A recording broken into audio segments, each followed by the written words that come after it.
세계에서 가장 큰 모래성은 덴마크에 있습니다. 높이가 21m가 넘으며 30명의 모래조각가들이 5,000톤 이상의 모래를 사용해서 만들었어요. 내구성을 높이기 위해 조각가들은 접착제와 함께 점토를 10% 첨가했어요. 폭풍우가 몰아치는 긴 겨울에 맞서기 위해 이 성을 지었죠. 원하신다면 거대한 감자 안에서 밤을 보낼 수 있습니다. 다음번에 아주 독특한 방법으로 적절한 휴식을 취하고 싶다면 길이 8.5m, 너비 3.7m의 감자 안에 침대를 예약하실 수 있어요. 이 감자처럼 보이는 멋진 구조물은 콘크리트, 강철, 회반죽으로 만들어졌답니다. 수십 년의 10대들은 오늘날 우리가 보는 고등학생들과 다르게 보입니다. 살짝 보면 그들이 훨씬 더 늙어 보이지 않나요? 하지만 그건 스타일이 달라서 그래요. 그 10대들이 멋있어 보인다고 생각했던 비슷한 옷을 계속 산 거죠. 이제 우리는 같은 스타일을 보면 5, 60대의 사람들을 떠올려요. 그래서 지금 우리가 그들의 10대 시절 사진을 볼 때 나이가 더 들어 보인다고 생각하게 되는 거예요. 사실 당시의 10대들은 오늘날의 10대들과 똑같이 생겼습니다. 오늘날의 청소년들에게도 같은 일이 일어날 거예요. 나이가 들어도 멋있다고 생각했던 옷을 계속 살 테지요. 그리고 미래의 신세대들은 그 옷 입는 스타일을 보면 나이가 들었다고 생각할 거예요. 제규어, 블랙카이만, 나무늘보, 거대한 아르마딜로 등 아마존 열대우림에는 다양한 동물들이 많습니다. 근데 저게 뭐죠? 조금만 뒤로 감아볼까요? 네, 가운데요. 혹등고래를 볼 수 있다고요? 심지어 바다 한가운데서도 이 고래는 보기가 힘든데요. 아마존의 한가운데서 혹등고래를 발견했더니 정말 입이 다물어지지 않겠어요. 2019년에 이 지역 사람들이 목숨을 잃은 혹등고래를 발견했을 때 그런 생각을 했죠. 아마 이 고래는 조수가 빠졌을 때 육지에서 목숨을 잃었고 아마존의 강 하구로 떠밀려 왔을 거예요. 코끼리의 귀는 거대합니다. 보통 소리를 앞뒤로 스캔하기 위해 코끼리는 귀를 내밀고 있어요. 그러나 때때로 코끼리는 먼 곳에서 나는 소리나 진동을 발로 들을 수 있어요. 코끼리는 멀리 있는 무언가를 발견했을 때 굳은 몸으로 몸을 앞으로 숙여요. 앞다리로 무게를 옮기거나 심지어는 앞발을 들어 올릴 수도 있고요. 사람들은 보통 애플파이가 미국에서 만들어진 거라고 생각하지만 사실이 아닙니다. 사과는 사실 아시아가 원산지이고 처음으로 기록된 사과파이의 레시피는 영국에서 나온 거예요.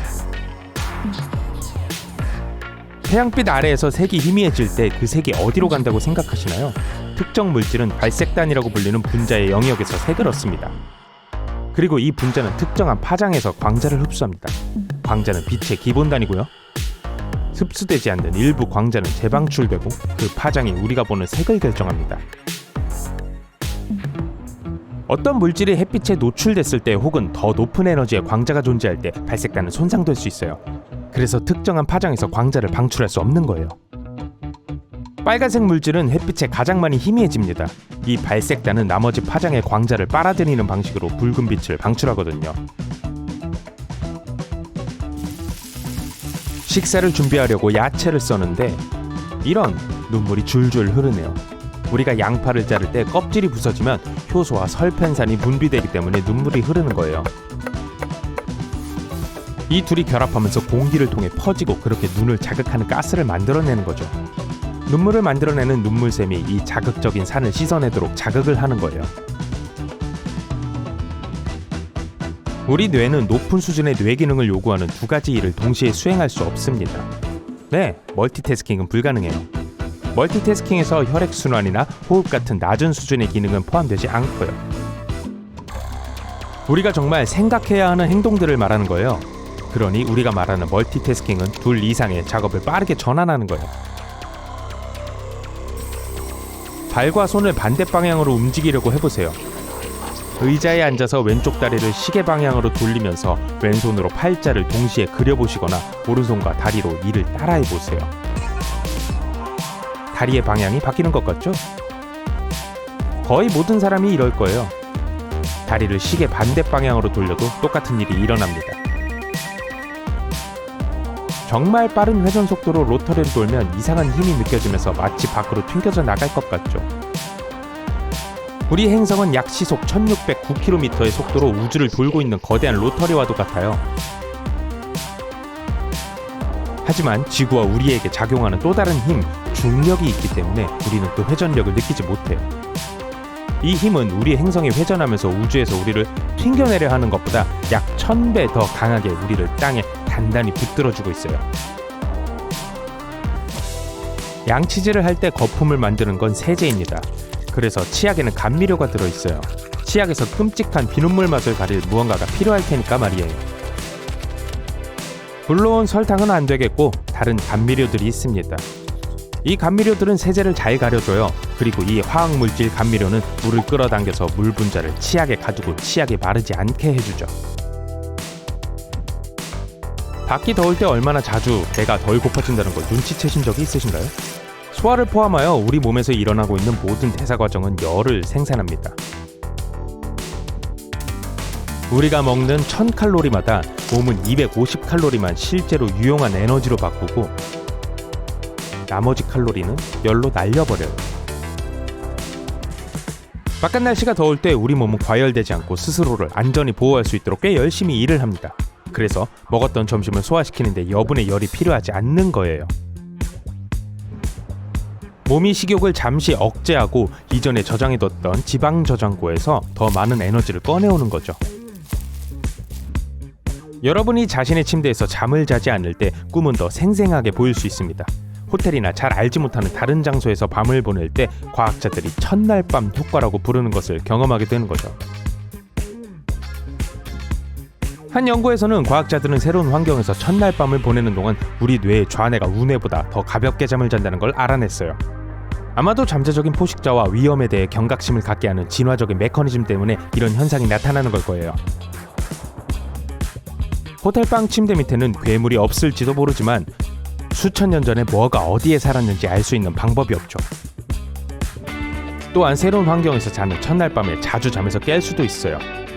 잠에서 자주 깨면 꿈을 훨씬 잘 기억하기 때문에 그런 상황에서 더 생생하게 느낄 수 있어요.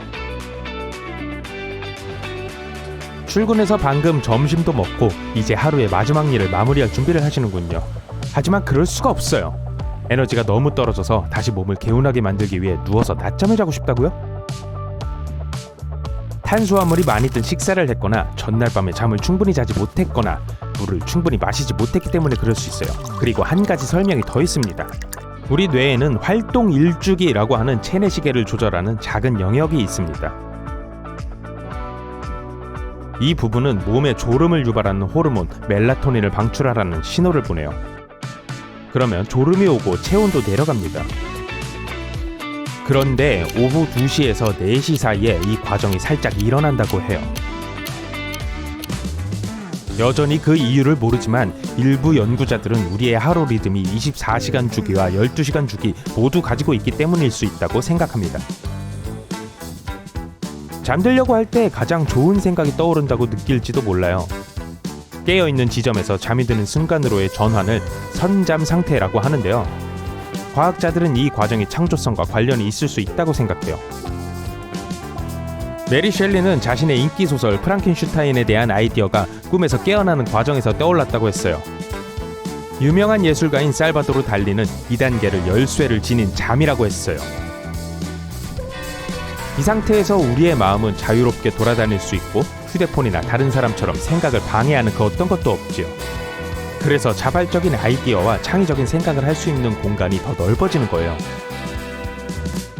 만약 이 상태로 들어간 직후에 잠이 든다면 아마도 영감을 주는 생각들 대부분 잊어버리게 될 것입니다. 그러므로 만약을 대비해서 침대 옆에 종이와 펜을 놓아두세요. 36.7도는 사람의 몸과 같은 온도임에도 불구하고 우리는 이 온도가 덥다고 느낍니다. 사실 이 온도는 우리 중심부의 평균 온도입니다. 우리의 피부는 33.9도지만 손가락, 발가락, 얼굴은 훨씬 더 차가울 수 있어요. 우리 피부 속에 있는 수용체는 온도 차이와 변화에 반응합니다. 맨배를 손으로 만지면 손에는 온기가 전해지지만 배는 더 차가워질 거예요. 두 부분 모두 피부 온도를 가지고 있음에도요. 비슷하게 손가락을 입에 넣으면 안쪽에서는 혀보다 손가락이 훨씬 더 따뜻하게 느껴질 거예요.